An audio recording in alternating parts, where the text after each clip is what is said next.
నమస్తే. Congress party June 2 Telangana ఆవిర్భావ దినోత్సవాన్ని ఘనంగా ఏర్పాటు చేయడానికైతే సర్వం సిద్ధమవుతుంది. తెలంగాణ తల్లి తెలంగాణ ఇచ్చిన సోనియాని తెలంగాణకు ఆహ్వానిస్తున్నాం, సన్మానం చేస్తామంటూ కూడా ముందస్తుగానే చెప్పినట్టు తెలుస్తోంది. సో దీని మీద బీజేపీ నాయకులు కావచ్చు, కిషన్ రెడ్డి గారు ఇప్పటికే విమర్శలు చేస్తున్నారు. సో బలి దేవత అయినటువంటి సోనియా గాంధీని ఎట్లా ఆహ్వానిస్తారు, ఎట్లా ఆమెకు సన్మానం చేస్తారంటూ కూడా విమర్శలు గుప్పిస్తున్నారు. సో మాట్లాడదాం ఇదే అంశం మీద.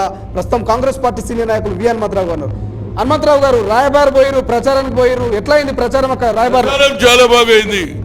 ఇక్కడ కూడా ఇండియా అలయన్స్ అంటున్నారు, నరేంద్ర మోడీ ఏం చేయలేదు, రైతులకు చేయలేదు, నిరుద్యోగులకు చేయలేదు, అన్ని అబద్ధాలు చెప్పాడు, బ్లాక్ మనీ చేయలేదు అనేది బాగా చర్చ జరుగుతుంది. ఆయన ఒక ఓబీసీ ప్రధానమంత్రి కానీ ఓబీసీలకు కూడా ఏం చేయలేదు అనేది చర్చ జరుగుతుంది. కాబట్టి తప్పనిసరిగా యావత్ భారతదేశంలో ఇండియా కూటమి హవా నడుస్తుంది అనేది నా ఉద్దేశం.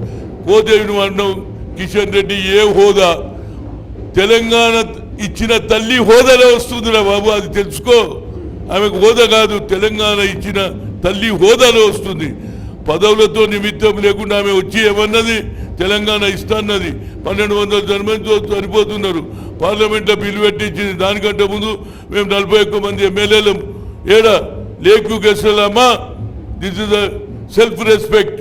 ఆంధ్ర వల్ల దోపిడీ జరుగుతుంది కనుక మాకు తెలంగాణ కావాలని రాసి ఇచ్చినాం. ఆ తర్వాతనే కేసీఆర్ లేచి కూర్చున్నాడు. అరే ఇక వీళ్ళు కూడా నడుస్తున్నారు, దీని ఎంబడనే అడ్వాంటేజ్ తీసుకున్నాడు తప్పితే నిజంగా చెప్పాలంటే కాంగ్రెసే కష్టపడ్డది, కాంగ్రెసే ఒప్పించింది. ఫర్దర్గా క్యాజువాలిటీ తెలవకుండా ఇచ్చిన మాట నిలబెట్టుకున్న తల్లిగా, తెలంగాణ ఇచ్చిన తల్లిగా వస్తుంది తప్పనిసరిగా. దాని మీద మీకు ఎందుకు అనుమానం? కానీ బలి దేవత అంటున్నారు కదా, బలి దేవతతో సోనియా గాంధీని పోలుస్తున్నారు కిషన్ రెడ్డి గారు. బలి దేవత అంటే అది 1969లో ఉండేనా సోనియా గాంధీ? చెప్పు, లీడర్ లేదు కదా. ఆనాడు కూడా 350 మంది చనిపోయింది కదా. ఇదంతా కేవలం పొలిటికల్ గేమ్.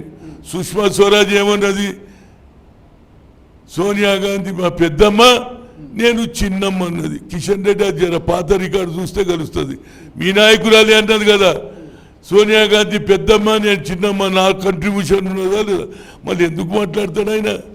ఇక అదేవిధంగా ఆయన ఎవరు, లక్ష్మణ్, ఓబీసీ చైర్మన్, ఏదో వెస్ట్ బెంగాల్లో రిజర్వేషన్ కొట్టేస్తే కోర్టు దాన్ని స్వాగతిస్తున్నాం. మరి రాహుల్ గాంధీ అన్నాడు కదరా బాబు, we come to the power, we conduct caste wise census అన్నాడు. జితనా హిస్సేదారు యుద్ధి భాగీదారు అన్నాడు. 50% సీలింగ్. దానికి నువ్వు స్వాగతం పలకకుండా ఎంతసేపటికి కొట్టేసి మీ నాయకుడు ఏం చేసిండ్రా బాబు? చేసిండా? ఓబీసీ లీడర్ ఏమన్నా నీకు ఇచ్చిండొచ్చు పదవి. లక్ష్మణ్ మన ఫ్రెండ్, నా ఫ్రెండే, కానీ ఏం చేయలే. నేను 3 సార్లు కలిసిన, ఒకటి అడిగిన, మా జనాభా ఒక సెపరేట్ మినిస్ట్రీ అడిగిన, క్యాస్ట్ వైజ్ సెన్స్ చేయమన్నా. రాజ్నాథ్ సింగ్ అన్నాడు 2008లో చేస్తాడు, వెనుకకి ఎందుకు పోయిండు అంటే మరి లెక్కలేమా? నువ్వు మీ నాయకుడు అగ్రకులాలకు 10% ఇచ్చిండా, యూబీసీలకు ఇచ్చిండా, ఎకనామిక్ బ్యాంక్ మేమేమైనా అన్నామా? ఇవాళ మాకు చేస్తుంటే దానికి మీరు స్వాగతం పలకకుండా మీ నాయకుడు ఏం మాట్లాడాడు? ఎందుకు క్యాస్ట్ వైజ్ సెన్సస్ ఎందుకు కట్టలేడు, రిజర్వేషన్ ఎందుకు పెంచలేడు, అది అడుగుమని అంటున్నాం. కేవలం భజన కాదు, ప్రజలు గమనిస్తున్నారు.